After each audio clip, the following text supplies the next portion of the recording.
4-5 महीनों से किसान की मांग पे आंदोलन बचा है। आप खुद उठाकर देखो, आप पत्रकार हैं सारे, मैं तो आपके माध्यम से भी देखता कि अब आंदोलन किसान की मांग का नहीं बचा। किसान की मांग क्या थी, उसकी मंडी चलती रहे, वो हमने चलाई और बहुत बेहतरीन तरीके से चलाई। किसान की मांग थी कि फसल एमएसपी पर बिके, एक एक दाना गेहूं का खरीदा गया और सरसों मंडी में नहीं आई, सूरजमुखी मंडी में नहीं आई, दाल मंडी में नहीं आई। 6 क्रॉप्स हमने एमएसपी पर परचेज करने का फैसला लिया। किसान की तीसरी मांग थी कि उसकी जमीन को हथियाया ना जाए। अब तक प्रदेश में एक ऐसा केस हमें सुनने को नहीं मिला।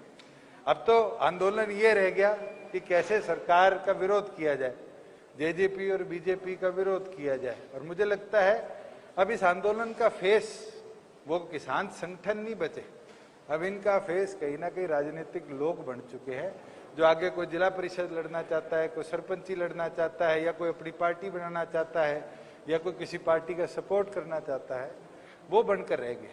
किसानी का मैं जय किसान साथियों, मैं रवि आजाद टिकरी बॉर्डर से। कल से हरियाणा के उप मुख्यमंत्री के कुछ बयान चल रहे हैं जो सीधे तौर पर उनकी मानसिकता को दिखाता है। और हम दुष्यंत चौटाला जी को ये बात कहना चाहते हैं कि जो चौधरी देवीलाल जी का संघर्ष था, विरासत थी, दुष्यंत चौटाला जी ने उनके संघर्ष को और उनकी विरासत को पूरी तरह से दागदार और कलंकित करने का काम किया है। और जो उन्होंने बयान दिया, उन्होंने 3-4 चीजें बोली हैं कि मंडियां, कह रहे थे किसान की मंडियां नहीं टूटेंगी। देखिए, मंडियां नहीं टूटी हैं, लेकिन हम दुष्यंत चौटाला जी को एक बात कहना चाहते हैं कि कैथल जिले सहित हरियाणा के 4 जिलों में गेहूं की खरीद में मंडियों को खत्म कर दिया गया और अडानी के साइलोज को शुरू कर दिया गया। अगर उनको मंडियां टूटी हुई देखनी हो तो वो हमारे साथ चले, हम उनको दिखाएं कि 4 जिलों की मंडियों को कैसे अडानी साइलोज खा गया।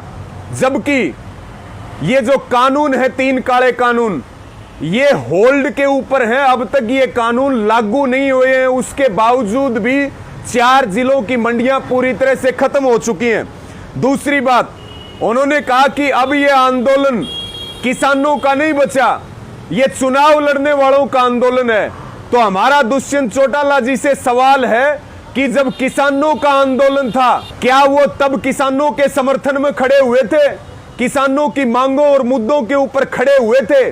और चुनाव की जो बात आती है, आप उप मुख्यमंत्री बने हो, क्या झुनझुना बजा करके उप मुख्यमंत्री बने हो? चुनाव लड़के ही तो मुख्यमंत्री बने होगे। और क्या लोकतंत्र में हमारा एजेंडा चुनाव लड़ने का नहीं है, हमारा एजेंडा इस लोकतंत्र को बचाने का है, संविधान को बचाने का है, किसान की जमीर और जमीर बचाने का है, और देश के अंतिम आदमी को रोटी मिले, भूख का व्यापार ना हो।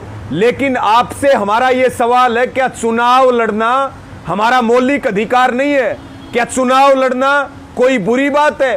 तीसरी जो बात आपने मुख्य तौर पर कही कि हम जो है ये आंदोलन अब राजनीति वालों का, जो बार बार उन्होंने जिक्र किया, हमारा दुष्यंत चौटाला जी को ये निवेदन है कि वो खुद सिरसा जिले के चौटाला गांव से आते हैं, उसके बाद उनका खुद का विधानसभा जींद के उचाना में है।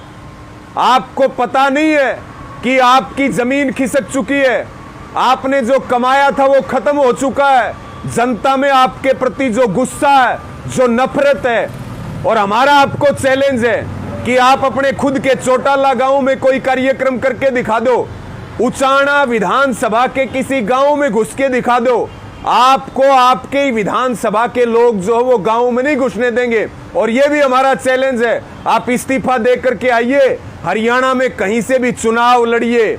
उप मुख्यमंत्री तो बनना बहुत दूर की बात है, पार्टी के अन्य उम्मीदवारों को जिताना बहुत बड़ी बात है। आपकी अगर जमानत जब्त नहीं करे जनता, तो फिर आपका जूता और हमारा सिर, ये भी इस आंदोलन का ऐलान है। एक बात आपने और कही है कि मैं भी किसान हूं। दुष्यंत चौटाला जी, ना आप पहनावे से किसान हैं, ना आप बोल से किसान हैं, ना आपका कार्य किसानों जैसा है। ये बरगलाना बंद कीजिए। आपने हमारे ऊपर चुनाव लड़ने का आरोप लगाया है, नेताओं के ऊपर चुनाव लड़ने का आरोप लगाया है। जो हमारे 400 किसान शहीद हुए हैं, मजदूर शहीद हुए हैं, क्या वो चुनाव लड़ने के लिए उनकी शहादत हुई थी? इसलिए आपको सीधी चेतावनी है, आपका भविष्य खत्म हो चुका। आपने अपने पैरों पर खुद कुल्हाड़ी मारने का काम किया। अब जो है अपना चुपचाप जितना टाइम है काट लो। अगर ये टीवी पर बैठ करके ये बयानबाजियां इस प्रकार की तो फिर जो है पहले ही जनता में आपके प्रति बहुत गुस्सा है। हमारे जड़े हुए के ऊपर नमक और मिर्च छिड़कने की हिम्मत ना करें। और आपके पुरखों ने अगर कोई गलत काम किया तो आज उनका हसर देखिए। और आप जिस तरह का काम कर रहे हैं, आपको जो है विधायक बनना दूर की बात है, भविष्य में पंच भी नहीं बन सकते, सरपंच भी नहीं बन सकते।